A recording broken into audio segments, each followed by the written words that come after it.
Ok, vamos a empezar la lectura de la Parashá Bereshit. Vamos a ir leyendo y comentando algunos versos. Cabe destacar que la Parashá Bereshit se llama así, puesto que la primera palabra que aparece es justamente la palabra Bereshit. Y eso pasa en prácticamente todas las Parashot que se nombran conforme a la primera palabra que aparece en el texto. En este caso, la Parashá Bereshit abarca del capítulo 1, verso 1 al capítulo 6, verso 8. Así que vamos a empezar a leer. Dice Génesis 1:1, en el principio creó Elohim los cielos y la tierra estaba desolada y vacía, y las tinieblas estaban sobre la faz del abismo, y el espíritu de Elohim se movía sobre la faz de las aguas. Y dijo Elohim, haya luz, y hubo luz. Y vio Elohim que la luz era buena, y Elohim hizo separación entre la luz y la oscuridad, y llamó Elohim a la luz día, y a la oscuridad llamó noche, y fue la tarde y fue la mañana, día 1. En hebreo podemos leerlo de la siguiente manera. Bereshit bara Elohim et hashamayim be'et haaretz. Behaaretz haita tohu babou bechoshech al penei teom. Beruach Elohim merajefet al penei shamay. Vayomer Elohim yehi or, vayehi or. Vayar Elohim et haor, kitov. Vayabdel Elohim bein haor ubein ahoshech. Vayikra Elohim laor yom, velahoshech kara laila. Vayehi erev, vayehi boker yom echad. Ahora, con estos versos tenemos mucho de qué hablar. Comenzamos con el verso 1. Repetimos, dice, en el principio creó Elohim los cielos y la tierra. En hebreo, Bereshit bara Elohim et hashamayim be'et haaretz. Curiosamente, hay muchos significados que podemos encontrar en estas palabras, en esas primeras 7 palabras. ¿Por qué comienza la Torah con la letra Bet? ¿No sería lógico que empezara con la letra Aleph? Bueno, para poder comprender un poquito más el por qué esta letra como letra inicial, tenemos que recurrir a la forma más primitiva del hebreo, es decir, a través de los pictogramas, puesto que en esta se escribió la Torah inicialmente. Entonces, tenemos con pictogramas diferentes dibujos justamente que tratan de darnos cierta información o cierta explicación de manera un poco subjetiva, pero lo interesante es que podemos encontrar mucha información que se pierde incluso en el hebreo cuadrado. En este caso, la respuesta del por qué la Torah comienza con una bet y no con una aleph es porque la bet representa el dibujo de una casa. Entonces, cuando dice creó Elohim los cielos y la tierra, está dándonos a entender que su creación necesita un hogar. Hablando de los seres vivos, los animales, los peces, las aves, el hombre, nos está construyendo un hogar. Ese es el por qué comienza con la letra Bet. Ahora, Elohim. Sabemos que la palabra Elohim en hebreo es la palabra plural de Elohá. Elohá es Dios. Elohim vendrá a ser dioses. Pero este no es el caso. Aunque en el texto la palabra Elohim aparece en plural, el texto se refiere a él como un ser singular, es decir, como uno solo. ¿Cómo lo podemos comprobar? Muy fácil. Porque la palabra vará viene del verbo livró, que es crear.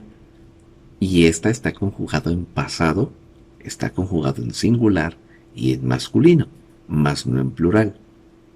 De modo que leemos Bereshit bara Elohim. Porque si esta estuviera en plural, tendríamos que leer Bereshit baru Elohim. Y entonces la traducción ya sería: en el principio los dioses crearon. Y esto pues obviamente es incorrecto, ¿no? Entonces la palabra vará, al ser una palabra en pasado singular, nos da la certeza que Elohim se refiere más a un ser único. Y esto justamente también lo podemos comprobar o podemos darle mayor veracidad utilizando nuevamente los pictogramas. ¿Por qué? Como vemos, eh, la palabra Elohim está compuesta por 5 letras. En este caso, Aleph, Lamed, Hei, Yod y Mem. En el caso de la Aleph está representada por la cabeza de un toro. ¿Qué es lo que representa? A alguien fuerte, a un líder. La Lamed está representada por el bastón de un pastor, que significa justamente liderazgo. La letra Hei está representada por una persona que está alzando sus brazos, como sorprendido, como admirado. Entonces, justamente el pictograma da a entender eso, que es algo admirable, que es algo de veneración, que es algo sorprendente. La letra Yod está representada por un brazo. Este brazo, justamente, en algunas ocasiones puede representar algo como conexión o conectividad, pero también representa obra, trabajo, esfuerzo.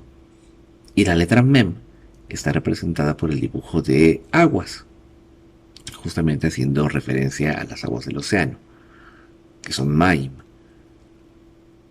Ahora, ¿qué significa el conjunto de estos 5 dibujos? Podríamos interpretarlo de la siguiente manera. Elohim viene a ser alguien fuerte, un líder admirable, que obra en las aguas, es decir, que obra de manera misteriosa. ¿Por qué lo decimos así?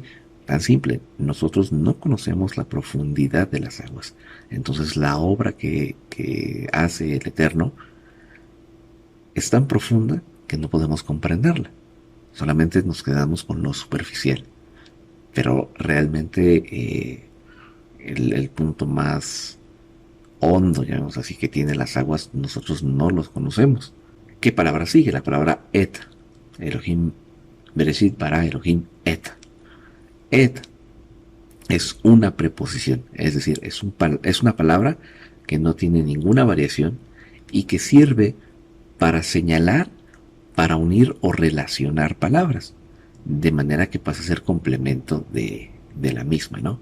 En este caso, sabemos que Ashamaim es cielos, ¿no?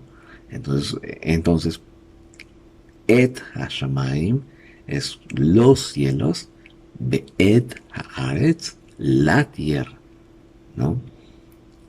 Pero como tal no tienen una traducción. Y eso es algo muy interesante. ¿Por qué? Sabemos que, como lo acabamos de mencionar, Shamaim y Eretz son palabras que representan cielo y tierra. Cuando tienen una Hei, la letra Hei previamente a la letra, está justamente haciendo esta conectividad, ¿no? De la y los. Entonces, Et está haciendo como tal una especificación. No como tal la palabra et significa los, sino que et hace especificación en los cielos y en la tierra. Pero también podemos aprender algo de estas dos letras. Para empezar, en el hebreo, esta palabra et está compuesta por la letra Aleph y la letra Tav, que viene a ser la primera y la última del alefato.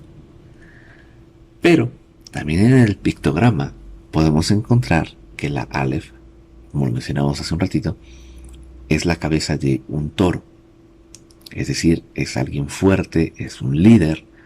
Y la Tav está representada por una marca, por una señal, que de hecho el pictograma nos recuerda a una cruz. Entonces podemos deducir que en el pictograma Aleph Tav representa a un líder fuerte que nos señala o que nos marca con su pacto.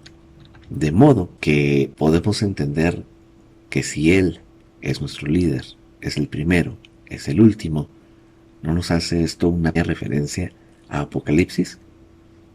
Vamos a ir a Apocalipsis 1.8. En este caso hicimos una traducción tomando los textos del griego, y tomando textos en hebreo. Dice la versión griega, ego emi, to alfa, kato omega, argitelos, legei kyrios, o teos, o on ka, o enkai, o ergomenos, o pantocrator.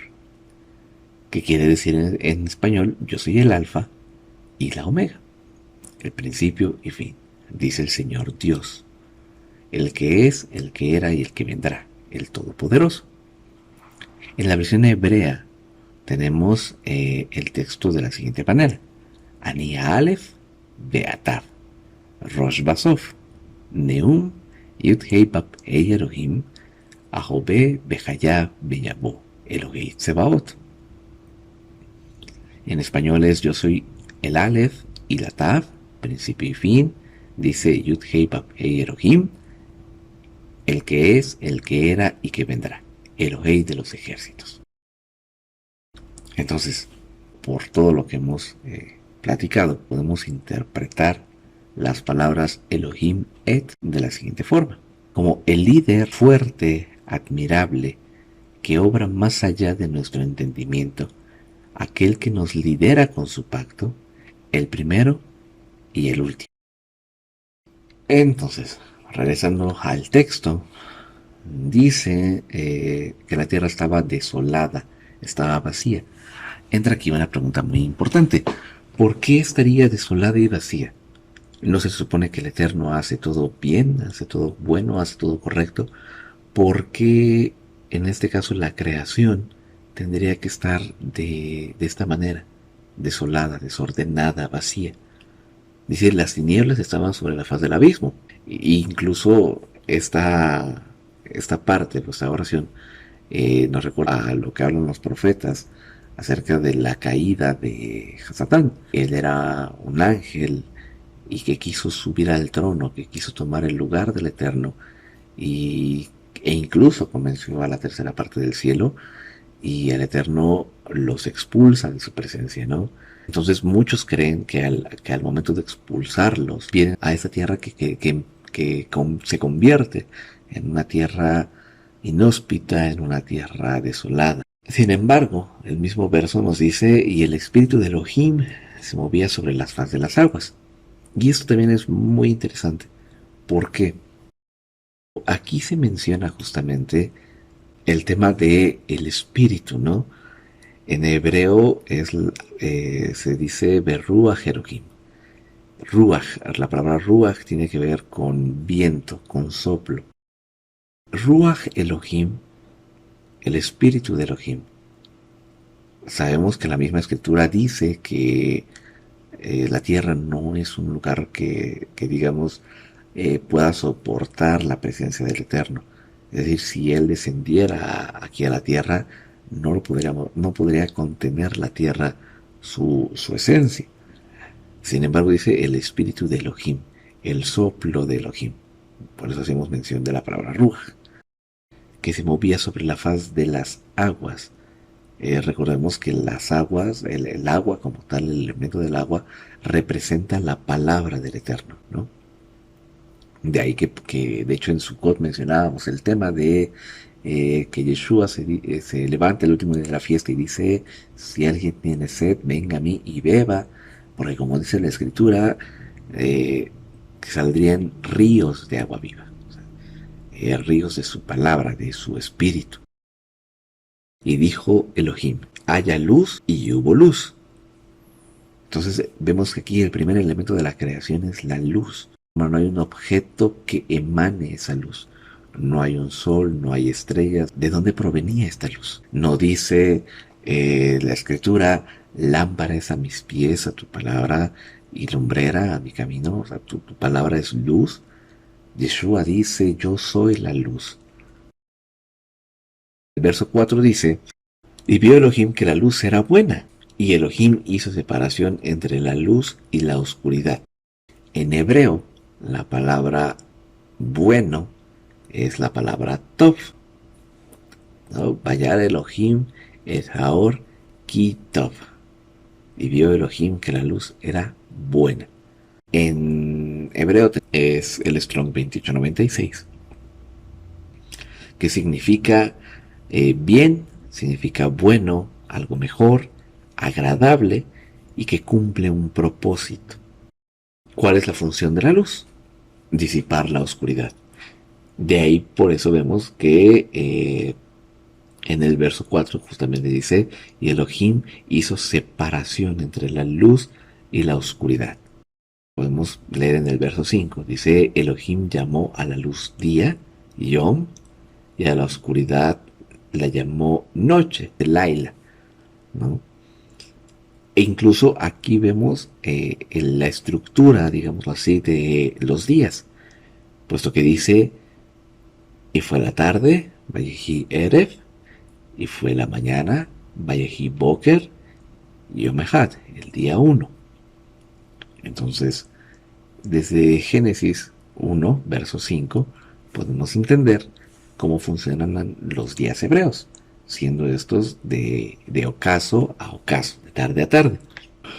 Continuamos con el verso 6. Dice, y dijo Elohim, hay expansión en medio de las aguas, y separe las aguas de las aguas. E hizo Elohim la expansión, y estableció separación entre las aguas que estaban debajo de la expansión y las aguas que estaban encima de la expansión. Y fue así. Y la llamó Elohim a la expansión cielos, y fue la tarde y fue la mañana el día segundo. Dice el verso 9, y dijo Elohim, reúnanse las aguas de debajo de los cielos en un solo lugar, y muéstrese lo seco, y fue así. Y a lo seco llamó Elohim tierra, y a la reunión de las aguas llamó mares, y vio Elohim que era bueno. Dijo Elohim, verso 11, produzca la vegetación, hierba que haga germinar semilla, árbol frutal que dé fruto sobre la tierra según su especie, cuya semilla esté en él, y fue así. Y la tierra hizo brotar vegetación, hierba que hace germinar semilla según su especie, y árbol que da fruto, cuya semilla está en él, según su especie. Y vio Elohim que era bueno. Fue la tarde y fue la mañana, el día tercero. Y dijo Elohim, haya lumbreras en la expansión de los cielos para diferenciar entre el día y la noche, y sirvan para señales, para las estaciones, para días y para años. Como mencionábamos en un principio, Elohim crea la luz, pero la luz aparentemente o físicamente no tiene un emisor, sino que es hasta el día cuarto que dice haya lumbreras en la expansión de los cielos para hacer diferencia entre el día y la noche. Sirvan para señales y para las estaciones. En hebreo se ocupa la palabra moed. La palabra moed también se puede utilizar para festividades, para las celebraciones. Entonces, aquí podemos reinterpretar un poco la traducción y decir, dijo Elohim, haya lumbreras en la expansión de los cielos para diferenciar entre el día y la noche y sirvan para las señales y para las festividades, para las fiestas, para días y años. En este verso ya se están haciendo mención de las fiestas de la Torá. Dice verso 15, y sean por luminarias en la expansión de los cielos para alumbrar sobre la tierra. Y fue así. E hizo Elohim las dos grandes lumbreras, la lumbrera mayor para regir el día y la lumbrera menor para regir la noche, lo que conocemos como el sol y la luna. Y puso Elohim las estrellas en la expansión de los cielos para alumbrar sobre la tierra, y para regir durante el día y la noche y separar la luz de la oscuridad. Y vio Elohim que era bueno, que cumplía su propósito. Y fue la tarde, fue la mañana, día cuarto. Verso 20. Y dijo Elohim, produzca las aguas seres vivientes y aves que vuelen sobre la tierra en la expansión de los cielos. Y creó Elohim los grandes monstruos marinos y todo ser vivo que repta, que poblaron las aguas según la especie y toda ave alada según su especie, y vio Elohim que era bueno. Y Elohim los bendijo diciendo, fructifiquen y multiplíquense, llenen las aguas en los mares y multiplíquense las aves en la tierra. Y fue la tarde y fue la mañana el día quinto. Dijo Elohim, produzca la tierra seres vivientes según su especie, ganado, reptiles y bestias de la tierra según su especie. Y fue así. E hizo Elohim las bestias de la tierra según su especie, y el ganado según su especie, y todo reptil del suelo según su especie. Y vio Elohim que era bueno. Entonces dijo Elohim, hagamos al hombre a nuestra imagen, conforme a nuestra semejanza, y señoré sobre los peces del mar, sobre las aves de los cielos, sobre el ganado, sobre toda la tierra y sobre todo reptil que repta sobre la tierra. En hebreo dice el verso, Vayomer Elohim, nace Adam Betzalmenu Kitmutenu.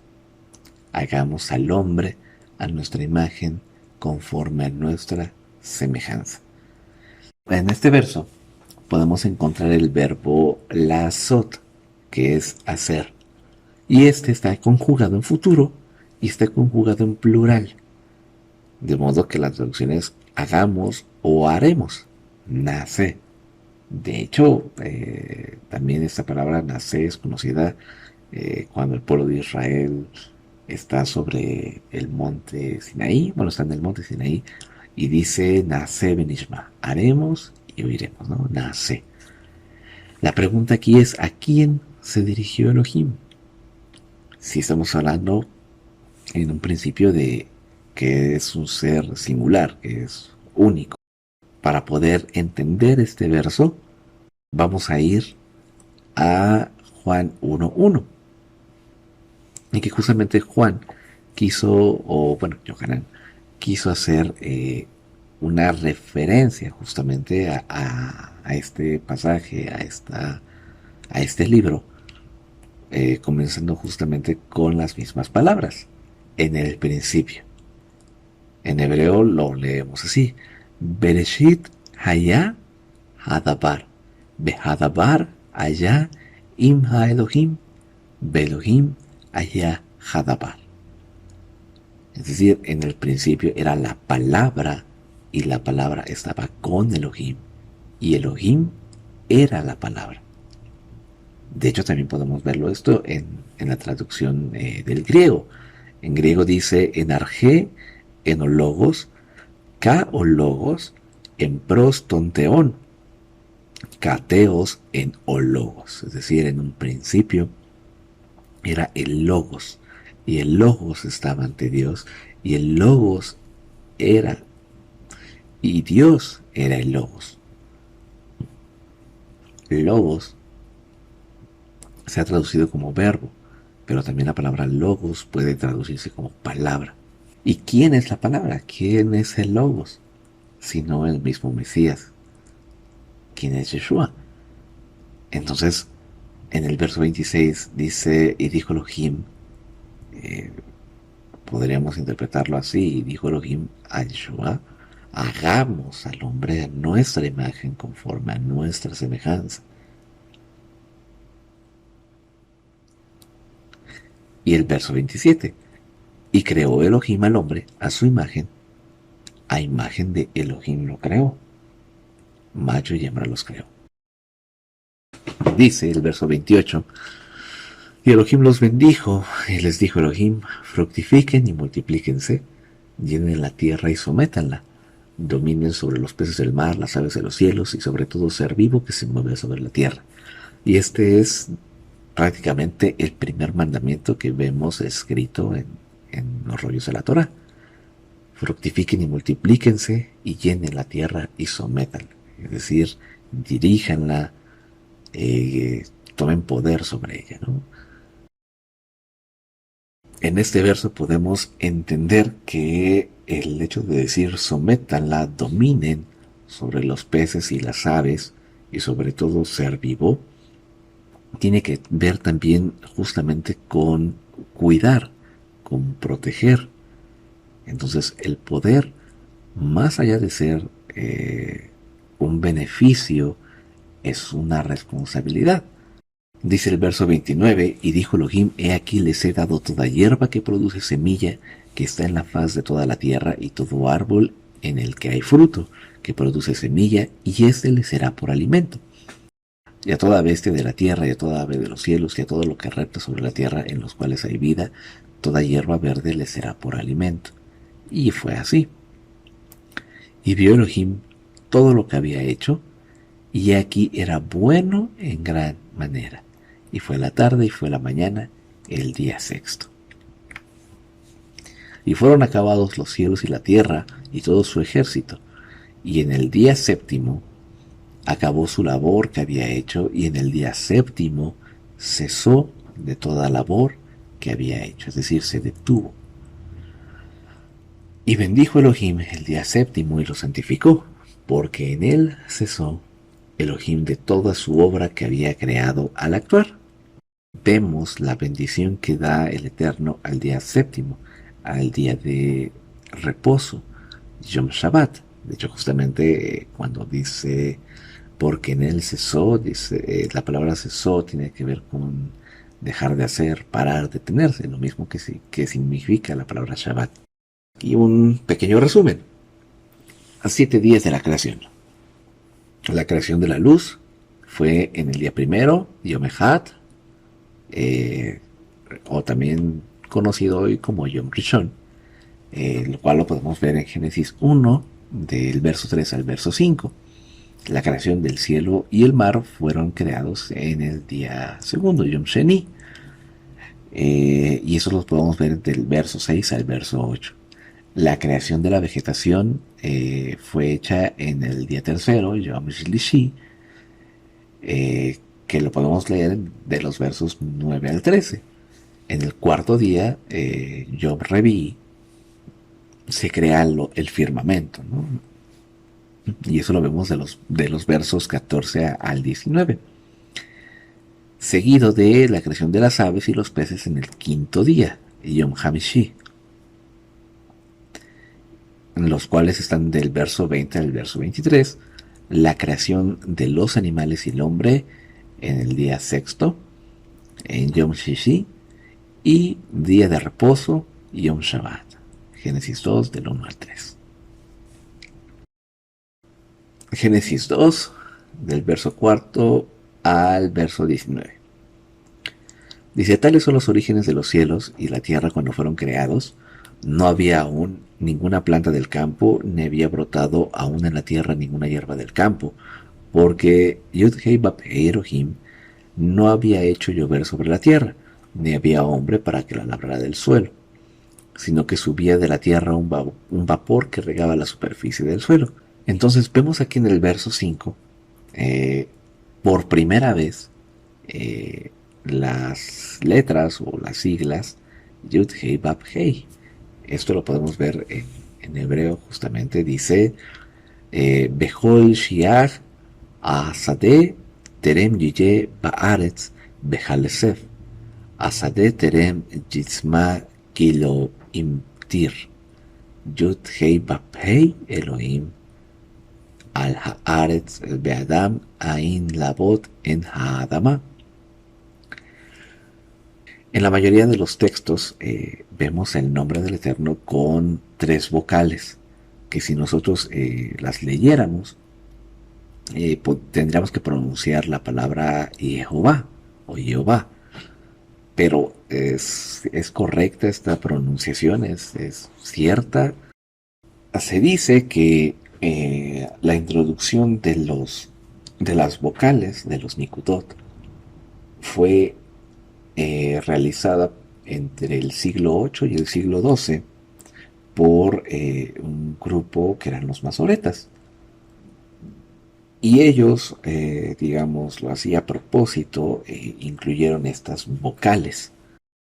Si alguien empezaba a leer los textos hebreos, alguien que no fuera del pueblo de Israel, pero que supiera el idioma, se tomaba con el nombre, pronunciaba Jehová.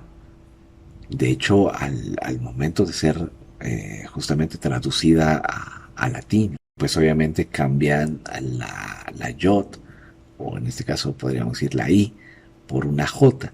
De ahí, pues obviamente que se conoce el nombre Jehová, que es prácticamente el que aparece en traducciones como Reina Valera. Pero para poder saber, digámoslo así, quién es el Eterno, tenemos que preguntarnos cómo es que se presentó él ante los hombres. Esto lo podemos encontrar en Éxodo capítulo 3 verso 14. Dice el verso en hebreo, Vayomer Elohim el Moshe Eye Asher Eye. Comúnmente se conoce este verso como, y dijo Dios a Moisés, yo soy el que soy. Sin embargo, la palabra que se ocupa es la palabra eye, que es el Strong 1961. Y dice este Strong que la palabra de origen es la palabra haya, que es el verbo ser. De ahí porque dice yo soy, ¿no? Pero tanto la palabra eye como la palabra allá vienen del verbo ligiot. El verbo ligiot es ser, el verbo ser. Pero este no está conjugado en ningún tiempo, en ninguna persona, ¿no? Es un verbo infinitivo. Sin embargo, si nosotros conjugamos el verbo ligiot en pasado, en presente y en futuro, en tercera persona, encontramos los verbos yeye para futuro, que justamente se traduce como él será. En presente tenemos el verbo jobe, que es él es, y en pasado tenemos el verbo haya, él fue. Y justamente aquí tenemos el nombre del Eterno.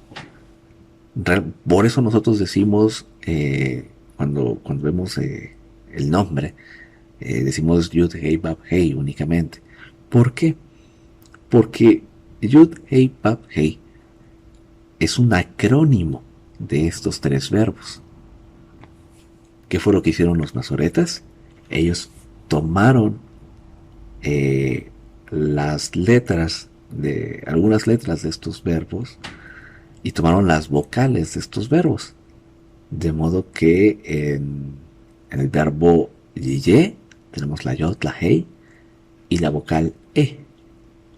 Estos dos puntitos que aparecen en vocales es una e, o en ocasiones puede ser como una letra muda. Luego en el verbo jobe tenemos la vocal o, que es este punto de arriba, y la letra vav. Y del verbo en pasado, allá, tenemos la vocal a y la última hei. De modo que tenemos yud, hei, bab, hei y las vocales e, o, a. Por lo tanto, la palabra Jehová no es más que el acrónimo de Yehovah, el que será, el que es y el que fue. Ahora, con respecto al tema de la pronunciación, vaya, es otro tema muy divisor entre los grupos de las raíces hebreas. Y bueno, obviamente nosotros lo que queremos es encontrar, digámoslo así, un común acuerdo entre toda esta discrepancia del nombre. Entonces por eso nosotros respetamos pues la forma en la que cada creyente lo llega a pronunciar, porque sabemos que muchos lo llaman Jehová, otros lo llaman Yahvé, otros lo llaman Yahweh, entre muchas otras versiones, incluso, pues, digamos así, de grupos modernos o vaya, que tienen pronunciaciones modernas, como Yahweh, entre otras tantas, ¿no? Pero con respecto al tema de la pronunciación, y esto en alguna ocasión yo lo escuché, pero ahora lo entiendo y los quiero compartir. Yo tengo un pequeño que está empezando pues a dar sus primeras palabras. Entonces a su mamá y a su papá todavía no nos dice como tal, ¿no? Mamá o papá. Es un poco chistoso cuando busca a su mamá, él empieza a pronunciar algo así como mo, mo, mo, mo, mo, mo, mo, mo, mo, que más que hasta suena como O, y incluso hasta de una forma repetitiva. Cuando trata de llamar mi atención, él me llega a decir ta en vez de pa. Entonces luego está ta, ta, ta, ta, ta, ta, ta. Pero es algo muy, pues digamos así, es muy lindo porque aunque el bebé no sepa todavía pronunciar correctamente los pronombres que nosotros tenemos, nosotros lo oímos y sabemos a qué se refiere. Y eso nos pone a pensar un poco cómo es que el Eterno piensa en nosotros como sus hijos. Y creo que la mayoría de los creyentes somos como un bebé justamente que está queriendo pronunciar su nombre, que está queriendo llamar su atención. Y el Eterno por amor, por compasión, por benevolencia, Él voltea y nos escucha. De ahí incluso podría afirmar o decir que incluso llamándolo Dios, llamándolo Jehová, llamándolo Jesús, Él nos hace caso. No tanto por la pronunciación, o sea, porque imagínate tú como padre, no, hijo, si tú no me dices papá correctamente, yo no te voy a hacer caso. O sea, ¿qué padre haría eso? Ninguno. Y obviamente, o sea, si la escritura dice, si ustedes que son malos no les dan piedras a sus hijos cuando les piden pan, pues menos yo, ¿no? Y obviamente pues el Eterno por eso tiene muchísima compasión, muchísimo comprensión y amor para con sus hijos, que aunque en algún tiempo nosotros lo llamamos mal o otros creyentes todavía ocupan los nombres de latín, él oye la voz, oye el clamor, ¿no? Porque él dice, antes de que ustedes me pidan, yo sé lo que ustedes ya tienen en su corazón para pedir. Entonces, por eso nosotros no nos queremos meter justamente con el tema de la pronunciación y decirte el nombre se pronuncia de esta manera y si no lo pronuncias así estás pecando. O sea, obviamente no tiene absolutamente nada que ver este tema, ¿no? O este punto. Por eso cuando nosotros leemos, ahora sí que todas las veces que aparezca el nombre del Eterno, nosotros lo leemos de esa manera, Yud, Hei, Bab, Hei. Vamos a continuar. Dice el verso 5, no había aún planta del campo, ni había brotado aún en la tierra ninguna hierba del campo, porque Yud, Hei, Bab, Hei, Elohim no había hecho llover sobre la tierra, ni había hombre para que la labrara del suelo, sino que subía de la tierra un vapor que regaba la superficie del suelo. Y formó Yud, Hei, Bab, Hei, Elohim al hombre del polvo de la tierra, y sopló en su nariz aliento de vida, y el hombre llegó a ser un alma viviente. Ahora, el verso 7 justamente dice en hebreo, Vayitzer Yud Hei Bab Hei Elohim et Ha'adam Afar Min Ha'adama. Es decir, tomó del polvo de la tierra. Y entonces, por ejemplo, aquí vemos otra palabra con respecto a la tierra. En el capítulo 1 vimos la palabra Eretz. Aquí se ocupa la palabra Adama. Pero vamos a hacer énfasis en la palabra Afar. Afar, como tal, así esa palabra es el Strong 6083. Y Afar se puede traducir como polvo, como tierra, como ceniza. Y aquí entra algo muy interesante. También se puede traducir como arcilla o barro. De hecho, algunas traducciones al español, cuando dice y tomó del polvo, dice y tomó tierra roja, haciendo, pues digamos, alguna referencia justamente al barro, ¿no? A la arcilla. Y dice, entonces formó al hombre. Entonces, si tenemos ese verbo, el verbo vaiditzer, que es formar, tenemos la palabra la palabra afar, que es arcilla. Esto nos recuerda mucho a el alfarero que toma la arcilla, que toma el barro y que moldea, que forma una vasija, que forma un molde. Es algo muy interesante porque para poder crear una vasija se necesita de arcilla y se necesita de agua. Y ya habíamos mencionado anteriormente que el agua es la palabra del Eterno. Entonces, para poder formar al hombre, para poder crear a un ser humano, se necesita de polvo, se necesita de agua, de su palabra. Un hombre no puede ser completo, no puede estar bien formado si no tiene agua. Y bueno, continuamos con el verso. Dice, y sopló en su nariz aliento de vida, y el hombre llegó a ser un alma viviente. En hebreo dice esta parte, dice, Vayipach, Beapaib,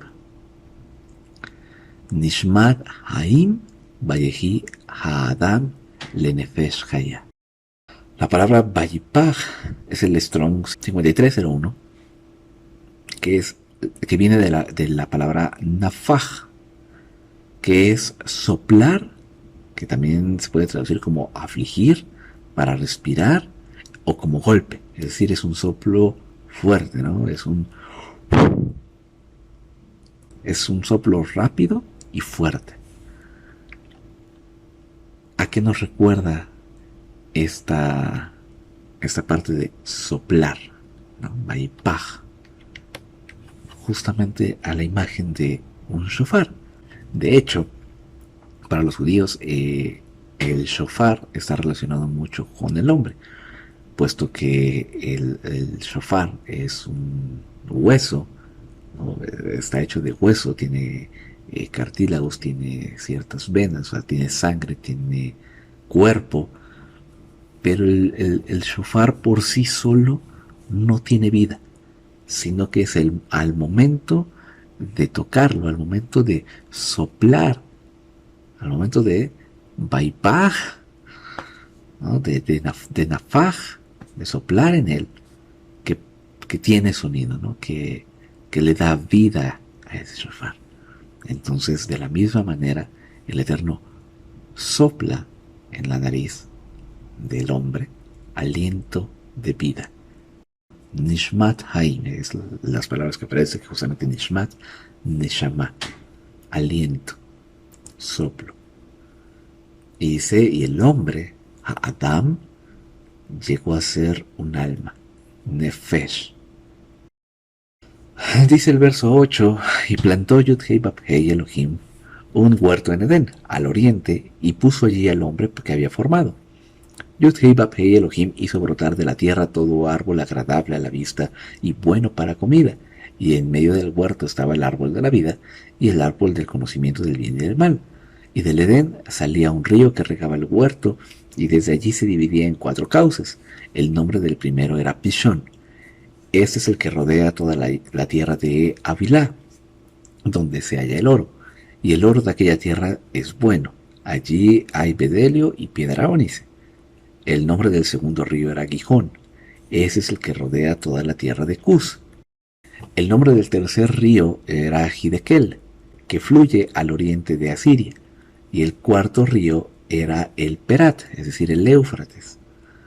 Tomó pues Yud-Hei Bab-Hei Elohim al hombre y lo puso en el huerto de Edén, en Gameden, para que lo cultivara y lo cuidara. Y ordenó Yud-Hei Bab-Hei Elohim al hombre diciendo, de todo árbol del huerto come libremente, pero del árbol del conocimiento del bien y del mal no comerás de él, porque el día que comas de él ciertamente morirás. Dijo Yud-Hei Bab-Hei Elohim, no es bueno que el hombre esté solo, haré para él ayuda opuesta.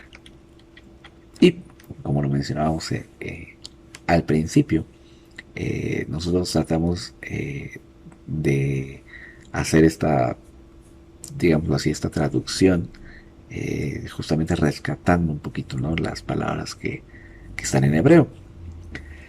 Por eso este verso se lee así, dice, Vayomer Yud-Hei Bab-Hei Elohim Lotov Eyot Hadam Levado Eselov Eser Kenegdo. Kenegdo es la palabra del Strong 5048, que proviene de la palabra Neged, que se puede traducir como delante, enfrente, contra, como un frente, parte opuesta o una contraparte. Y entra esta duda, ¿por qué el Eterno haría una ayuda opuesta, haría una ayuda contraria para el hombre? Bueno, el mismo verso lo dice, porque no es bueno que el hombre esté solo. Es decir, no es bueno que el hombre actúe solo, no es bueno que el hombre piense solo. Necesita de una compañía que lo rete, que lo contradiga, de modo que él pueda, pues digámoslo así, meditar, razonar, cuestionar sus propios pensamientos, que pueda hacerlo cuestionar sus propias decisiones, sus propias actitudes. Por eso no es bueno que un hombre esté solo, porque un hombre solo piensa por sí mismo, actúa por sí mismo y no ve más que por sí mismo. Un hombre que tiene compañía, que tiene su esposa, constantemente se está preguntando si está haciendo lo correcto o no. Constantemente lo están haciendo pensar si lo que ve, si lo que piensa, si lo que oye, si lo que habla es correcto o no. Por eso mismo el Eterno dice, no, no es bueno. Entonces, esa ayuda idónea, que en muchas traducciones así se dice, realmente es una ayuda opuesta, una ayuda que lo haga ser diferente. O que en su caso también le ayude a afirmar que lo que está haciendo es correcto, ¿no? Entonces tenemos estas posibilidades. O lo ayuda a decir, estoy haciendo lo correcto, o lo ayuda a decir, creo que me equivoqué. Dice el verso 19, vamos a continuar. Porque Yud-Hei-Vab-Hei Elohim había formado de la tierra toda bestia del campo y toda ave de los cielos, y los había llevado al hombre para que viera cómo los habría de llamar. Y así como el hombre llamó a cada ser viviente, ese es su nombre. Llegamos pues a la tercera sección que dice, bueno, más bien que abarca de Génesis 2.20 al 3.21. Dice el verso 20, y el hombre puso nombres a todos los animales, a las aves de los cielos y a toda bestia del campo, mas para el hombre no se halló ayuda semejante a él. Entonces Yud-Hei-Vab-Hei Elohim hizo caer al hombre en un profundo adormecimiento y se durmió. Luego tomó una de sus costillas y cerró la carne en su lugar. Y de la costilla que Yud-Hei-Vab-Hei Elohim había tomado del hombre hizo una mujer y la llevó al hombre. Y el hombre exclamó, en verdad ella es hueso de mis huesos y carne de mi carne, por eso esta será llamada mujer, será llamada Isha en hebreo, porque del Ish, porque del varón fue tomada. ¿No? Tenemos este verso en hebreo, dice, Vayomer ha'adam sod ha'pan etzem me'atzamai ubasar mipsari lesok yikare isha kimeish lukaha sot. Entonces tenemos las palabras isha y la palabra ish. Y si nos damos cuenta, en hebreo ambas se escriben con dos letras similares, la letra Aleph y la letra Shin. Las letras que lo diferencian es la Yod y la Hei. Es decir, un matrimonio, creamos un matrimonio, tenemos a un tercero en esta unión. ¿Y quién es? Yud Hei, el Eterno. Pero, ¿qué pasa si en un matrimonio, qué pasa si en una unión no está él? Ambos se convierten en Esh, en fuego, pero en un fuego que se puede interpretar como a un tiroteo, ¿no? A guerra. Entonces justamente la unión de un hombre y una mujer sin el Eterno, lo único que provoca es guerra, es fuego. Pero una unión con el Eterno es lo que realmente crea la unión del hombre y la mujer. De hecho, por eso justamente el verso 24 dice, por eso abandonará el hombre a su padre y a su madre y se unirá a su mujer y serán una sola carne. Ejad, serán uno solo.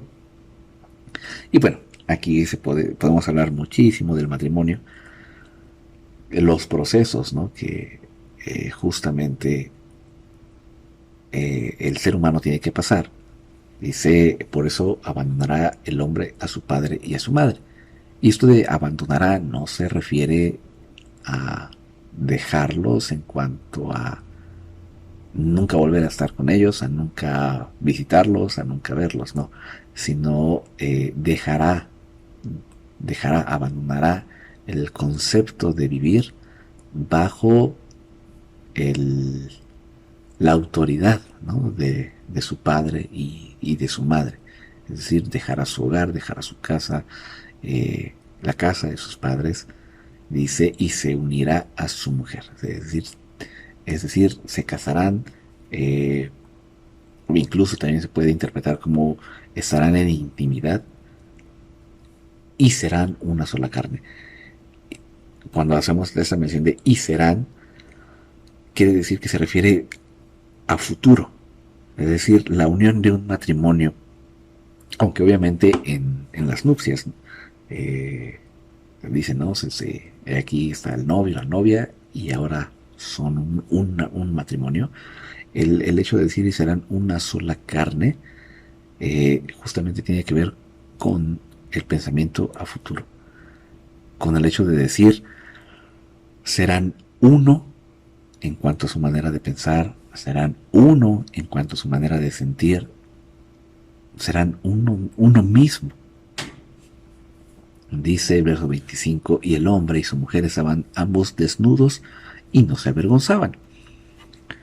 Pero la serpiente era astuta, más que toda la bestia del campo, que Yud-Hei Bab-Hei Elohim había hecho, y dijo a la mujer, con que Elohim les ha dicho, no coman de ningún árbol del huerto. Y dijo la mujer a la serpiente, del fruto de los árboles del huerto podemos comer, pero del fruto del árbol que está en medio del huerto, ha dicho Elohim, no coman de él, ni le toquen, para que no mueran. Entonces dijo la serpiente a la mujer, ciertamente no morirán, sino que sabe Elohim que el día que coman de él, se les abrirán los ojos y serán semejantes a Elohim, conocedores del bien y del mal. Así, pues, vio la mujer que el árbol era bueno para comer y que era agradable a los ojos, y que era el árbol deseado para alcanzar conocimiento. Y tomó de su fruto y comió, y dio también a su marido que estaba con ella, y él comió. Bueno, algunos puntos que comentar.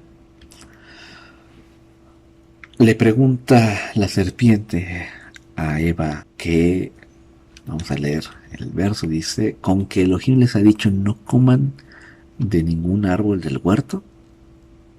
Entonces aquí vemos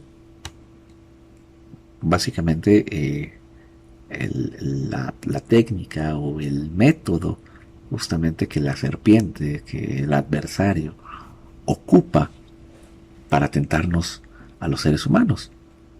¿Qué es lo primero que hace? Trastorna las palabras que Elohim dice. Es decir, trastorna la ley, trastorna los dichos, trastorna las escrituras. ¿Qué es lo que dice la serpiente? ¿No? Les cuestiona, les dice, Elohim les ha dicho, no coman de ningún árbol. Y la mujer dijo a la serpiente, del fruto de los árboles del huerto podemos comer. Pero del fruto del árbol que está en medio del huerto, ha dicho Elohim, no coman de él ni lo toquen, para que no mueran. Para empezar, el Eterno, ¿a quién le dijo? ¿A quién le dio el mandamiento? ¿No se lo dio a Adán únicamente cuando él estaba solo? Es decir, a Eva no se lo dio, no le dio ese mandamiento. Y segundo punto, dice, no coman de él ni le toquen. Entonces, este es el otro problema que nosotros tenemos como seres humanos. Añadir a la ley, modificar la ley. ¿Por qué lo decimos? Porque justamente cuando el Eterno le da este mandamiento a Adán, él le dice, no coman. Y entonces aquí entran dos opciones. La primera, o Adán le dijo a Eva, no comas del fruto, ni lo toques. Es decir, Adán añadió el no tocarlo, o Eva lo añadió. A fin de cuentas, es una adición al mandamiento. ¿Y qué es lo que pasa? Vemos en el verso 6, dice, así vio la mujer que el árbol era bueno para comer. Más adelantito dice, y tomó de su fruto, ¿no? Entonces, ¿qué fue lo primero que hizo? Tomarlo, tocarlo. Y entra el problema de añadir eh, mandamientos o ordenanzas a la misma ley. Porque si nosotros consideramos nuestras reglas, nuestros dichos, al mismo nivel que la ley, al momento en que nosotros transgredimos nuestras normas, nuestras leyes, creemos que también podemos hacer lo mismo con la ley del Eterno. Entonces, vemos justamente el hecho de decir, y tomó del fruto, pero Eva dijo, no debo tocarlo, porque si lo toco me voy a morir. Pero al momento de tocarlo, muy probablemente vio que no pasaba nada, vio que no moría, y entonces dijo, si yo puedo tomarlo, si yo puedo tocarlo, puedo comerlo. Es por eso que dice, y tomó de su fruto y comió. Y dio también a su marido que estaba con ella, y él comió. Y aquí entra una duda muy grande, como lo mencionábamos hace un momento. Si el mandamiento le fue dado a Adán, ¿por qué él lo transgredió? ¿Por qué él comió?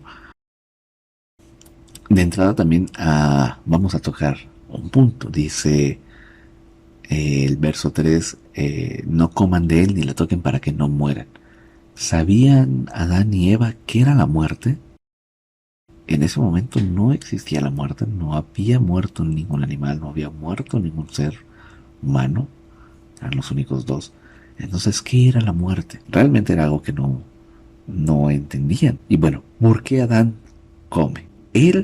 A él le fue dictado el mandamiento, él sabía las consecuencias de la transgresión. Pero aquí vemos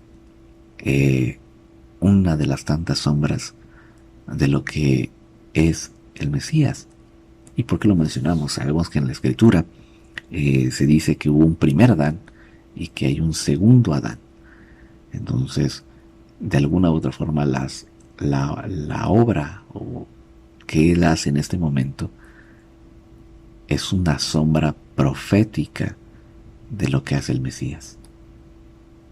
Y tú me dirás, ¿cómo? ¿El Mesías transgrediendo la ley?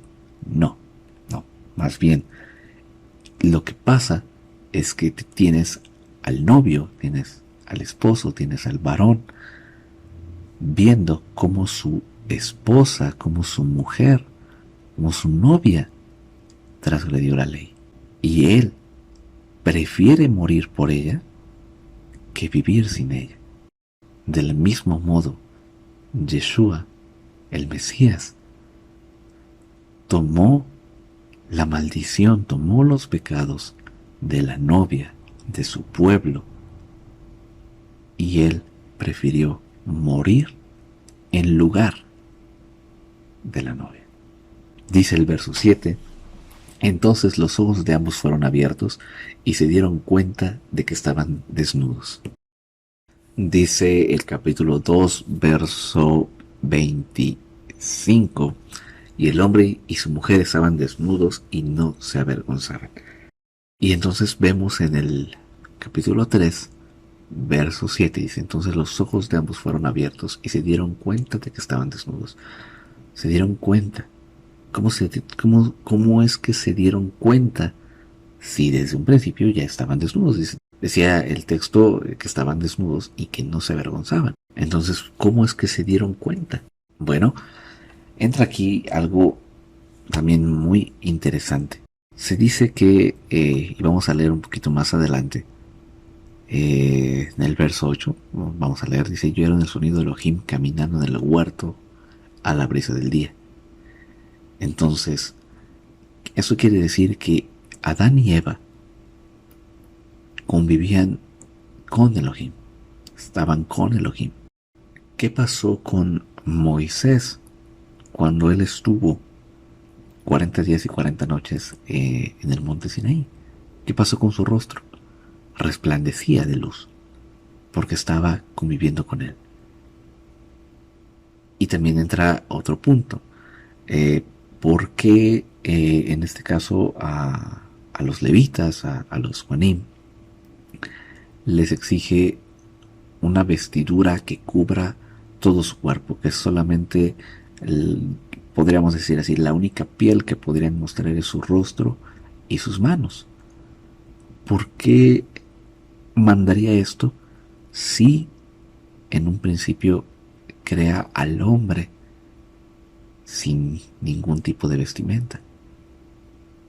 Bueno, justamente lo mencionamos hace un momento. Moisés, conviviendo con el Eterno, adquirió luz en su rostro. ¿Y qué es lo que tuvieron que hacer los israelitas? Fue taparle el rostro para que no deslumbrara justamente al pueblo que estaba debajo de Sinaí. Entonces, si Adán y Eva convivían con Elohim, ¿con qué estaban cubiertos? Probablemente con luz. Aunque no hubiera una vestimenta, aunque no hubiera algo físico, ellos convivían con la luz, ellos estaban con la luz. Al momento de que ellos comen del fruto, ¿no?, del conocimiento del bien y del mal, pierden esa conexión con el Eterno, pierden esa santidad que ellos tenían. Entonces, ¿de qué son despojados? De esa luz, de la luz. Y es entonces que se dan cuenta de que estaban desnudos. Y aquí entra lo que muchas veces el ser humano hace, o hacemos más bien, al momento de errar, de cometer un pecado, al momento de transgredir. ¿Qué es lo que queremos hacer? Es encubrirlo. Porque dice, y cosieron hojas de higuera y se hicieron fajas para sí mismos. Es decir, trataron de cubrirse. De hecho, en otras traducciones dice que se hicieron delantales, es decir, que solamente cubrían la parte de enfrente. En otras traducciones dice que tomaron hojas para cubrir su desnudez. Y lo que ellos hicieron fue ocultarlo, taparse, ¿no?, de su error. Continuamos con la lectura. Dice, y oyeron el sonido de Yud Hei Bab Hei Elohim, caminando por el huerto a la brisa del día. Y se escondió el hombre y su mujer en la presencia de Elohim entre los árboles del huerto. Y entonces aquí vemos el segundo punto, ¿no?, que cometen. Ocultan su pecado y se esconden de la presencia del Eterno. Se esconden de Él. Y eso es lo que nosotros hacemos al momento de transgredir. Ocultamos nuestro pecado, nos tratamos de esconder de la presencia del Eterno porque sabemos que no estamos bien con Él. Y justamente dice, verso 9, dice, pero Yud Hei Bab Hei Elohim llamó al hombre y le dijo, ¿dónde estás? Y contestó, he oído tu sonido en el huerto y he tenido miedo. Entonces, el pecado trae por consecuencia el espíritu de miedo. Tuve miedo porque estoy desnudo y me he escondido. Entonces, aquí vemos justamente este proceso. Ocultarse, ocultar el pecado, apartarse de la presencia del Eterno, esconderse de ella. Y eso lo único que provoca es miedo. Ahora, otro punto que también queremos comentar de el verso 8 dice, y oyeron el sonido de Yud Hei Bab Hei Elohim caminando por el huerto. ¿Caminando? ¿Andando? ¿Paseando? ¿Cómo es esto posible? ¿No la Escritura dice que la tierra no puede contener al Eterno? No, justamente veíamos en el capítulo 1, dice, el espíritu de Elohim se movía sobre la faz de las aguas. Él no podía, digámoslo así, estar en la tierra, porque la tierra no lo puede contener. Entonces, ¿cómo es que él estaba caminando por el huerto? Y aquí otra referencia de quién es Yeshua. Y tú me dirás, pero ¿cómo? ¿Cómo es posible esto? Bueno, sabemos que Yeshua vino a la tierra, ¿no? Eh, Obviamente, bueno, sabemos que vino en carne, hueso, como hombre, vino como ser humano, eh, para morir por nuestros pecados, pero en el Antiguo Testamento, en el Tanaj, hay algunas referencias de el ángel del Señor, el malaj, el enviado, el mensajero del Eterno. Y si mencionamos en el capítulo 1 que Elohim, Aleph Tav, estaba, y Elohim dijo a Elohim, ¿no? Hagamos al hombre a nuestra imagen, ¿no? Y Elohim formó al hombre a la imagen de Elohim, y entonces tenemos a Elohim caminando por el huerto a la brisa del día. He oído tu sonido en el huerto y he tenido miedo porque estoy desnudo y me he escondido. Y dijo, ¿quién te ha dicho que estás desnudo? ¿Acaso has comido del árbol del cual te ordené que no comieras?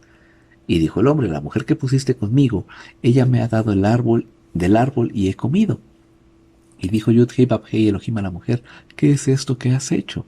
Y respondió la mujer, la serpiente me engañó y he comido. Y aquí entra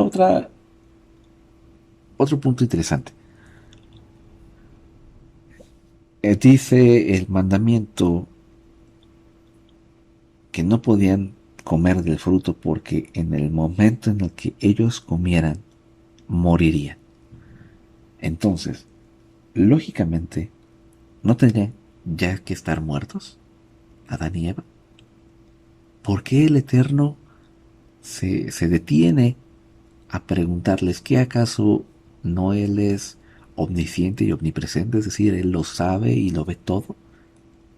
En el momento en el que la serpiente estaba hablando con Eva, Él lo estaba viendo. En el momento en el que Eva come, Él lo estaba viendo.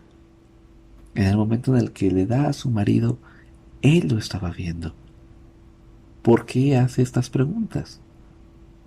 ¿No es más bien porque lo que él está buscando y Él está tratando de hacer es que el hombre reconozca su pecado? Pero ¿qué es lo que hizo el hombre? Echarle la culpa a otros. Y vemos un cuarto paso en cuanto a lo que hace el ser humano al momento de pecar. Y lo repetimos. Peca, oculta su pecado, se esconde de la presencia del Eterno.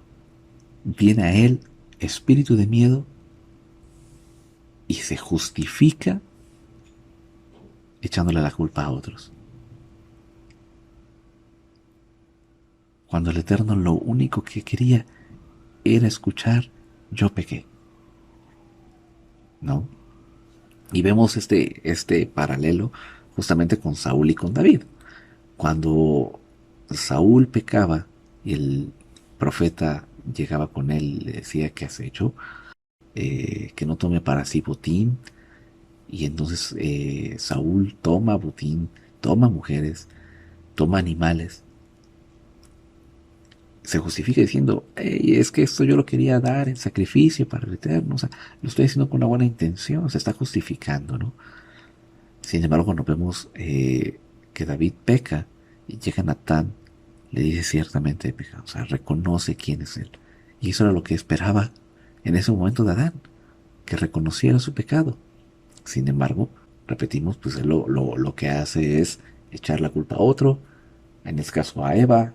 Eva le echa la culpa a la serpiente, a lo que el Eterno entonces, justamente después de esta conversación, de este interrogatorio, de este cuestionamiento, el Eterno toma cartas en el asunto y da consecuencias muy graves, ¿no?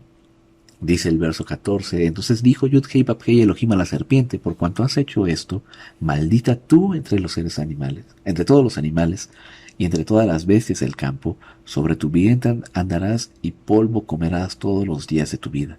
Y pondré enemistad entre ti y a la mujer, y entre tu descendiente y su descendiente. Él te aplastará la cabeza cuando tú hieras su calcañar. A la mujer dijo: multiplicaré en gran manera tus dolores y tus preñeces, con dolor parirás a tus hijos, y tendrás deseo de tu marido, pero él te dominará. Y el hombre le dijo: por cuanto has atendido a la voz de tu mujer, y has comido del árbol del cual te ordené, diciendo: no comas de él, maldita sea la tierra por causa tuya. Con fatiga comerás de ella todos los días de tu vida. Espinos y abrojos te brotará, y comerás hierbas del campo. Con el sudor de tu rostro comerás pan hasta el día en que vuelvas a la tierra, porque de ella fuiste tomado, pues polvo eres y al polvo volverás. Entonces, aquí vemos también 3 puntos. Maldice a la serpiente, castiga a la mujer y castiga al hombre, y maldice a la tierra por el error del hombre. Entonces, el Eterno no maldice a Adán y a Eva, solamente los castiga, pero maldice la tierra.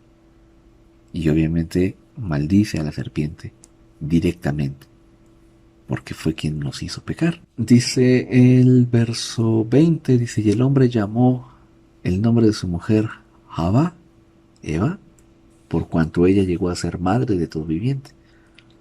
Verso 21 dice: entonces Yud-Hei-Bab-Hei Elohim hizo túnicas de pieles para Adán y su mujer, y los vistió. Tomó túnicas de pieles. Para tomar pieles tuvo que haber matado a un animal. ¿No es esto el principio de los sacrificios? El Eterno les da una opción, una alternativa para que ellos no mueran. Y aquí se instituye justamente el tema de los sacrificios. Recordemos que en los sacrificios que se hacían en el templo, la persona llevaba un cordero o un animal, ya sea de la vacada o un chivo, y confesaba sus pecados mientras imponía las manos sobre el animal. De modo que decía: yo tendría que morir por mis pecados, pero ahora estoy traspasando el castigo que yo debería de recibir a cambio de la vida de este animal. Y dice la escritura, entonces Elohim hizo túnicas, él las hizo, él hizo el sacrificio. Él no quería la muerte de ambos, porque sabemos que el mandamiento decía que si ellos transgredían, morían en ese momento.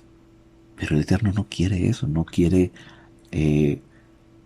llamémoslo así, ser un Dios legalista, sino más bien es un Dios amoroso, misericordioso, que siempre nos da una opción para que nosotros vivamos. ¿Cuál fue esa opción? El sacrificio de su Hijo, el sacrificio del Mesías, que nos cubre, que nos redime de todo pecado, que nos redime de toda transgresión que nosotros hicimos.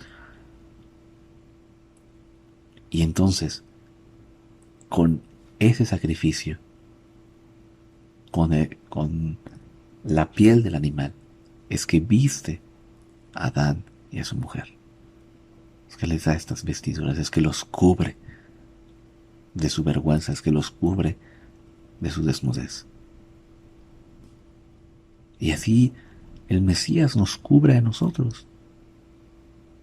Nos cubre de nuestras agresiones, nos cubre de nuestros pecados y nos da la oportunidad de seguir viviendo.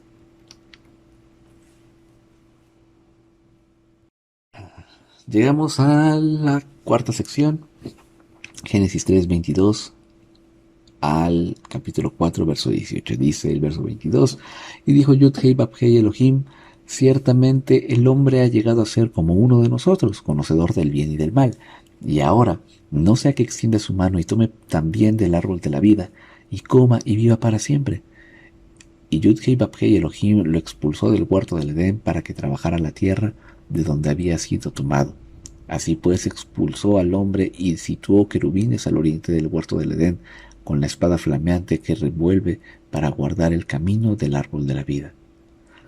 Y Adán, capítulo 4, dice: y Adán conoció a Eva, su mujer, y concibió y dio luz a Caín y dijo, he adquirido un varón de parte de Yud-Hei Bab-Hei. En hebreo dice, Be'adam yada et haba ishto, batahar batelet et Caín, batomer caniti, ish et Yud-Hei Bab-Hei. La palabra Caín, la palabra caniti, son o tienen más bien la misma raíz. La palabra Caín viene del Strong 7069, que es la palabra caná, que significa adquirir, comprar, erigir y poseer. Y aquí queremos tocar este punto interesante. El nombre, o nuestro nombre, el nombre que le damos a nuestros hijos, a nuestros descendientes, tiene mucho significado, muchísima importancia, puesto que de este nombre eh, viene, viene a ser su personalidad, viene a ser su manera de pensar y de ser. Entonces, Caín es la persona que adquiere, que compra, que posee. Y justamente vemos más adelante que él se dedica a trabajar la tierra, ¿no? Dice el verso 2, y volvió a dar a luz a su hermano Abel, y Abel fue pastor de ovejas, mientras que Caín era labrador de la tierra, era poseedor de tierras, ¿no? Y aquí también entra otra cosa muy interesante. A la profesión o el oficio que nosotros nos dedicamos también define mucho nuestra personalidad y define mucho nuestra fe. Porque lo mencionamos, bueno, Abel es un pastor de ovejas. ¿Qué hace un pastor de ovejas? Sino más bien, pues el cuidarlas, el pasar tiempo con ellas. Claro, como todo trabajo requiere su esfuerzo físico, pero no era el mismo esfuerzo que requería Caín. Caín era labrador, es decir, él se dedicaba a trabajar, a sembrar, a arar, y este trabajo obviamente le consumía muchísimo tiempo. Y entonces el tiempo que pasaba Abel en los campos se la pasaba pensando, meditando. Caín solamente pensaba en una cosa, trabajo, trabajo, trabajo, trabajo. Entonces, de entrada nos deja esta lección, qué tipo de trabajos tenemos que nos ayudan o que nos quitan la oportunidad de poder pasar tiempo con el Eterno. No digo que todo trabajo sea malo, no, no, no, pero sí hay trabajos que pues obviamente no nos permiten, ¿no? El poder, por ejemplo, guardar correctamente un Shabbat. Tenemos, por ejemplo, el caso de, no sé, de policías o de médicos o de enfermeros que pues su labor es cuidar por la vida, ¿no? Cuidar por otros, pero no le permite guardar, por ejemplo, un Shabbat de la misma manera que una persona que solamente trabaja durante los días de la semana, ¿no? Que es permitido. Bueno, dice el verso 3, y con el transcurso del tiempo sucedió que Caín llevó a Yud-Hei Bab-Hei una ofrenda del fruto de la tierra. También Abel le llevó de los primerizos de su rebaño y de la grosura de ellos. Y Yud-Hei Bab-Hei consideró a Abel y a su ofrenda, pero no consideró a Caín ni a su ofrenda. Esto enfureció a Caín en gran manera y decayó su semblante. Ahora, justamente lo que estamos mencionando, ningún trabajo es malo, ¿no? El hecho de que sea labrador, que era lo que le producía justamente pues granos, frutas. ¿No esto es lo que también pide el Eterno dentro de los sacrificios de los levitas? Ofrendas de pan, ofrendas de grano, ofrendas de el fruto, de cosechas. ¿Por qué escogería entonces la ofrenda de Abel? Bueno, justamente el verso dice, Abel llevó de los primerizos de su rebaño y de la grosura de ellos, es decir, llevó lo mejor que tenía. Se esforzó por dar algo más. se esforzó por dar lo, lo, lo mejor, se esforzó por dar lo más preciado, lo más hermoso, lo más valioso. Y he aquí la diferencia entre Caín y Abel. Caín simplemente cumplió por cumplir, pero Abel llevó una ofrenda de corazón, llevó una ofrenda con la mejor intención. Y por eso el Eterno ve con agrado la ofrenda de Abel. ¿Qué clase de ofrenda nosotros damos al Eterno? ¿Nosotros cumplimos con nuestras ofrendas por cumplir o queremos darle lo mejor de nosotros? Vamos a continuar con la lectura, dice el verso 6. Entonces Yudhei Babhei dijo a Caín: ¿por qué te enfurece esto? ¿Y por qué ha decaído tu semblante? Si obras bien, no serás enaltecido, pero si no obras bien, el pecado acecha la puerta y su concupiscencia va contra ti, pero tú has de dominarla. Entonces, aquí el Eterno nos da, creo que la lección básica de todas nuestras acciones. Si hacemos obras buenas, vamos a ser enaltecidos. Si cumplimos con su palabra, si cumplimos con sus ordenanzas, si cumplimos con lo que Él nos pide que nosotros hagamos, ¿qué es lo que tendremos? Exaltación por parte de Él. Pero si no lo hacemos, el pecado nos acecha. La tentación se acerca, ¿no?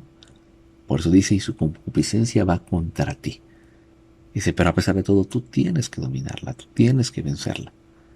Y Caín trataba a su hermano Abel, pero sucedió que cuando estaban ellos en el campo, Caín se levantó contra su hermano Abel y lo asesinó.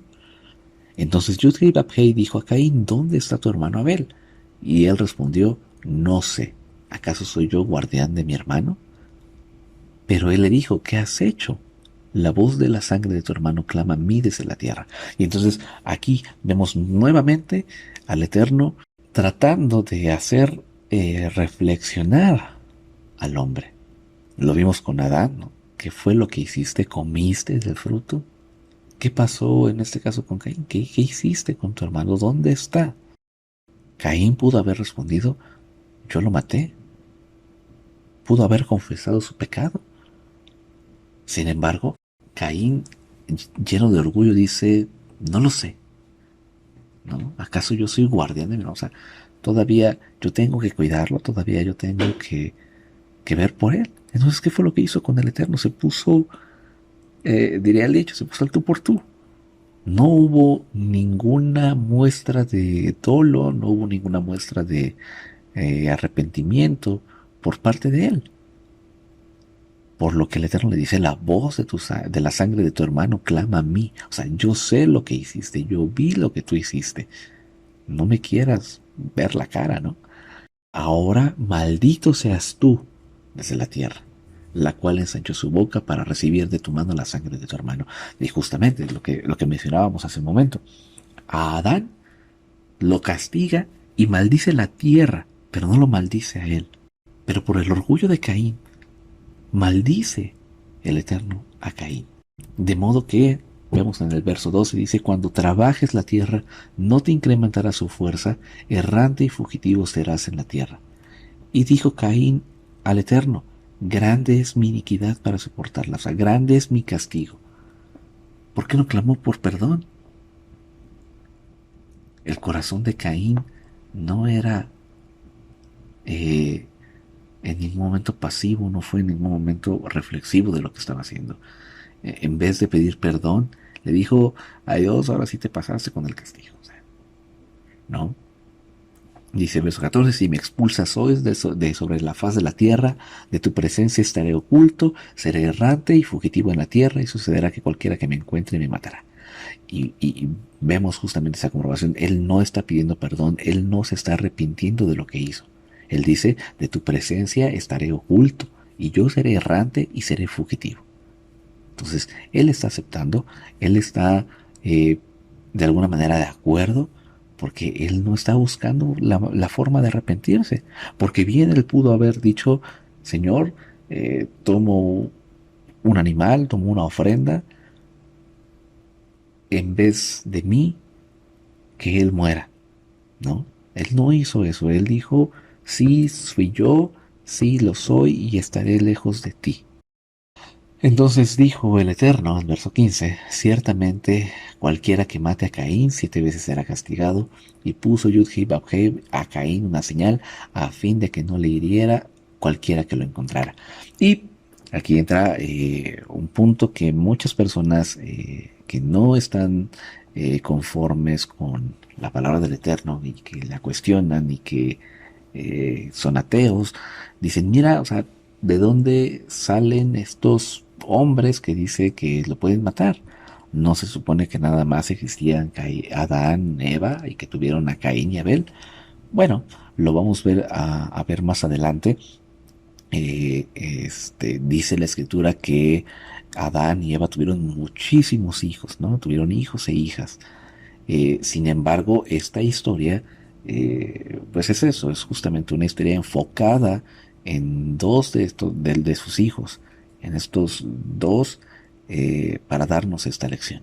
No quiere decir que solamente fueron ellos dos y que quién sabe de dónde más salieron seres humanos, ¿no? Sino que, pues ciertamente, Adán y Eva tuvieron muchísimos hijos, de ahí el por qué leímos hace rato que le da el nombre de Eva, de Java, porque dice porque llegó a ser madre de todos, ¿no? De todo ser viviente. Dice el verso 16, y salió Caín de la presencia del Eterno y se estableció en el país de Nod al oriente del Edén. Entonces reafirmamos, ¿no? Salió Caín y se estableció. O sea, él no mostró ninguna señal de arrepentimiento, ninguna señal de remordimiento. Dice, y conoció Caín a su mujer.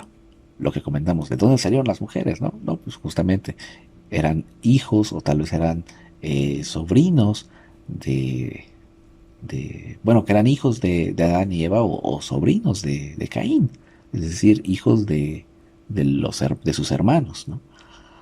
Dice, y conoció Caín a su mujer y concibió y dio a luz a Hanoch, es decir, a Enoch.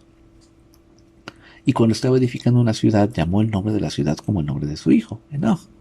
A Enoch le nació Irad, e Irad engendró a Mehujael, y Mehujael engendró a Metushael, y Metushael engendró a Lamech. Génesis 4, 19 al 22, es una sección muy corta.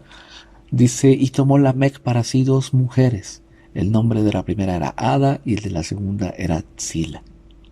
Y aquí entra este detalle, justamente Lamech, hijo de Caín, hijo del hombre que transgredió, el hijo bueno, el descendiente de aquel que se alejó de la presencia del Eterno, dice, tomó para sí dos mujeres, cosa que contradice completamente eh, el dicho en Génesis, ¿no? De dejará el hombre a su padre y a su madre y tomará a su mujer, a una mujer, y serán uno. Aquí no pueden ser uno, porque hay dos mujeres.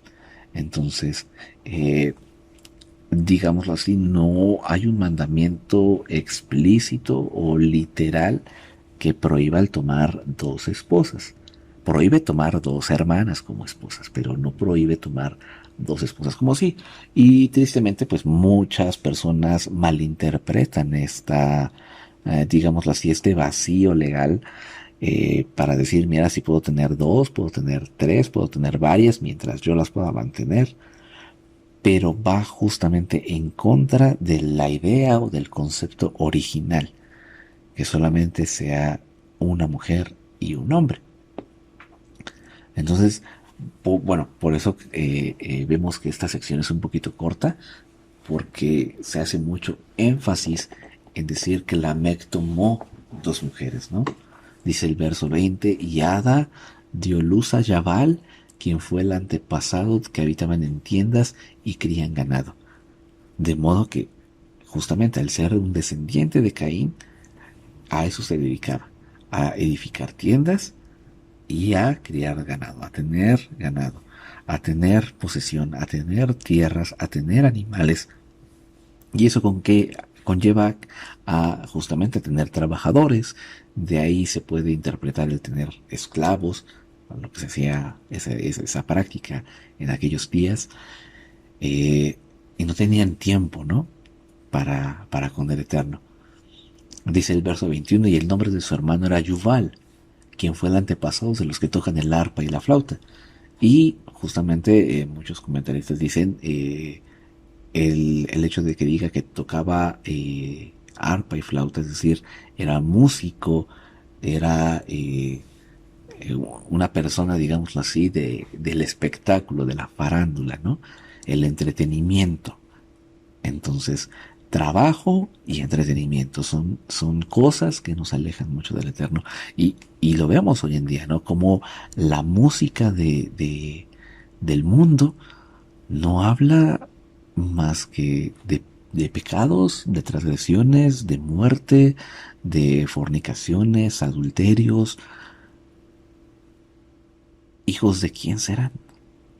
¿Hijos de qué descendencia vendrán? ¿No?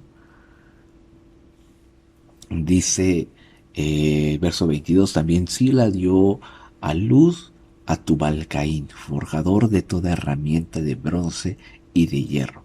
Y justamente, también los comentaristas dicen que al referirse de toda herramienta de bronce, se refiere más bien a instrumentos de caza, como lo son flechas, lanzas, eh, martillos, hachas, pero no con el, bueno, al decir martillos y hachas, no con el propósito de construir, sino más bien con el hecho de matar, con el hecho de pelear, con el hecho de tener guerra, ¿no? Dice, y la hermana de Tubal-Caín fue Namá. Verso 23 del capítulo 4 dice, y Lamec dijo a sus mujeres, Ada y Zila, escuchen mi voz, mujeres de Lamec, presten oído a mi dicho, que a un hombre maté por mi herida y a un muchacho por mi contusión. Si 7 veces es castigado Caín, 70 veces 7 lo será Lamec. Y entonces justamente vemos cómo la descendencia de Caín fue una descendencia que vivió completamente apartado del Eterno, que vivió por sus propias reglas, que vivió por sus propios instintos, que no quiso y nunca buscó de parte de él, de Elohim. Verso 25 dice, y conoció Adán otra vez a su mujer, y ella dio a luz un hijo, y llamó su nombre Set, porque pensó, Elohim me ha concedido otro descendiente en lugar de Abel, a quien asesinó Caín. Y Set también le nació un hijo, el cual llamó su nombre Enosh, o Enos. Entonces empezó a invocar el nombre de Yud-Hei Vав-Hei. Entonces es por la descendencia de Set que el ser humano empezó a buscar al Eterno. Y entonces vemos a dos hijos muy diferentes. Caín, alejado, orgulloso, y vemos a Set, humilde, manso y adorador de él. Capítulo 5. Este es el libro de las generaciones de Adán. El día que Elohim creó al hombre, lo hizo a imagen de Elohim, macho y hembra los creó y los bendijo. Y el día que fueron creados llamó el nombre de ellos Adán. Y había vivido Adán 130 años cuando engendró a su semejanza, conforme a su imagen, y llamó su nombre Set. Entonces aquí vemos un punto muy interesante. Cuando tuvo Adán a Set tenía 130 años. En 130 años, ¿cuántos hijos pudo haber procreado? ¿No? Lo que mencionábamos hace un momento. Y después de engendrar a Set, los días de Adán fueron 800 años y engendró hijos e hijas. Y fueron todos los días que vivió Adán 930 años y murió. Había vivido Set 105 años cuando engendró a Enos.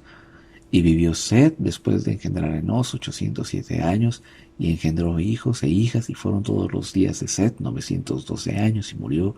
Había vivido Enos 90 años cuando engendró a Cainán. Después de engendrar a Cainán, vivió Enos 815 años y engendró hijos e hijas. Y fueron todos los días de Enos 905 años y murió. Y había vivido Cainán 70 años cuando engendró a Mahalaleel. Y después de engendrar a Mahalaleel, vivió Cainán 840 años y engendró hijos e hijas. Y fueron todos los días de Cainán 910 años y murió. Había vivido Mahalaleel 65 años cuando engendró a Yared. Y después de engendrar a Yared, vivió Mahalaleel 830 años, engendró hijos e hijas, y fueron todos los días de Mahalaleel 895 años y murió.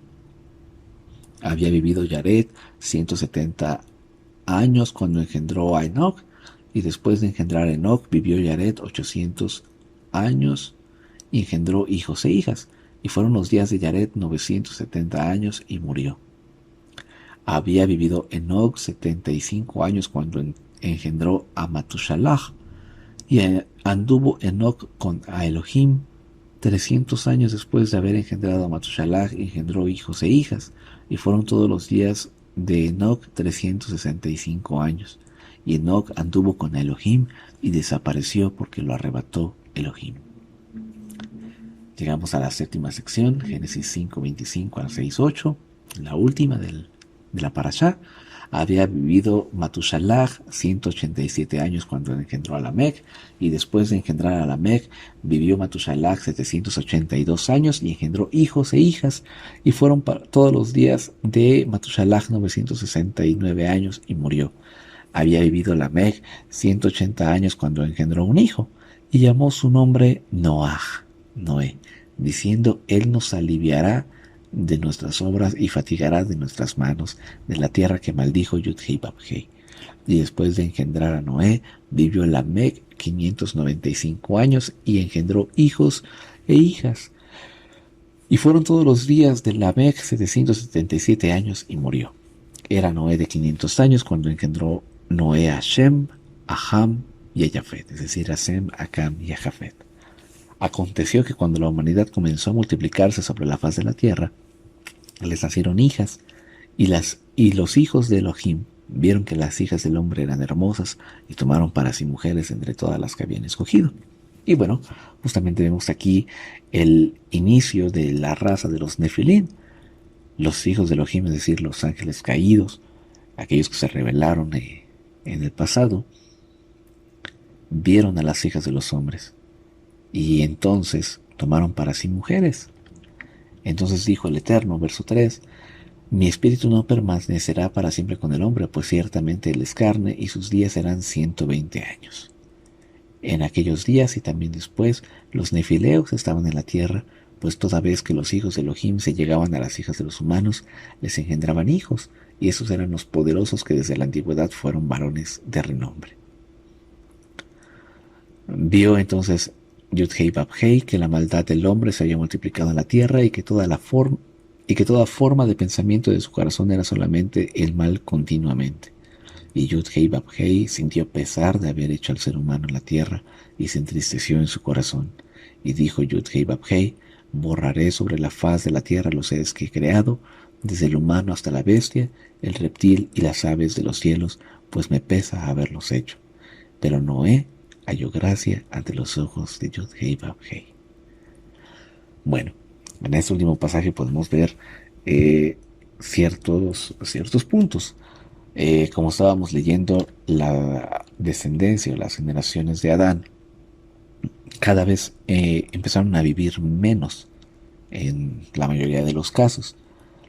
Pero vemos que a causa de esta combinación de los hijos de Elohim con las hijas de los hombres que crearon esta raza de los Nefilim, el Eterno acorta la vida del ser humano 120 años, ¿no? Y es que vemos justamente cómo el ser humano cometía y hasta el día de hoy comete pecados, comete transgresiones constantemente. Y si así que hoy en día el promedio de vida es 75, 70 años, ¿cuántos pecados o cuántas maldades o cuántas transgresiones no hace el ser humano? ¿Qué hicieron? Más bien, ¿qué hicieron los seres humanos que habitaban en aquel entonces? Teniendo 800, 900, 600, 700 años. Por eso dice la Escritura que al Eterno le pesó, le dolió haber creado al hombre. Digo, en algunas traducciones dice se arrepintió, pero vaya, el Eterno no es inmutable, es decir, Él no cambia de pensar, Él no cambia sus palabras, ¿no?